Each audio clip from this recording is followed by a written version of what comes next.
नागपूरमधल्या मुख्यमंत्र्यांच्या रामगिरी बंगल्यावर पुन्हा एकदा शिंदेंच्या नावाची पाटी लागली आहे। रामगिरी बंगल्यावरील मुख्यमंत्री शिंदेंच्या नावाची पाटी काढण्यात आली होती।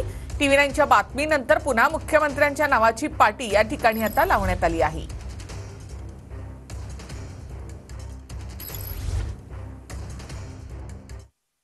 नागपुरातील मुख्यमंत्र्यांचं शासकीय निवासस्थान असलेल्या रामगिरी बंगल्यावर अर्ध्या तासापूर्वी मुख्यमंत्री एकनाथ शिंदे यांची पाटी नव्हती। टीव्ही9 मराठीने ते वृत्त दाखवलं।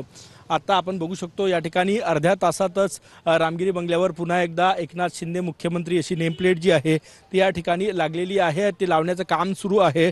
टीव्ही9 मराठीनं आज सकाळीच हे वृत्त दाखवलं होतं की इथली नेमप्लेट जी आहे ती काढण्यात आलेली आहे आणि त्यानंतर त्याची दखल घेत इथले जे केअरटेकर आहेत त्यांनी पुन्हा एकदा हे बघा लावण्याचं कामच सुरू आहे। अर्ध्या तासापूर्वी या पिलरवर कोणाचीही नेमप्लेट नव्हती, ती नेमप्लेट काढली होती।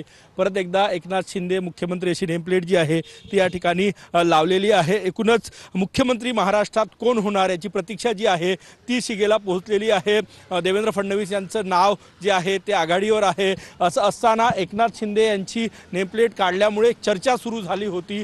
ती नेमप्लेट पुन्हा एकदा लावण्याचं काम जे आहे ते या ठिकाणी सुरू आहे। कॅमेरामॅन साईसह गजानन उमाटे, टीव्ही9 मराठी, नागपूर।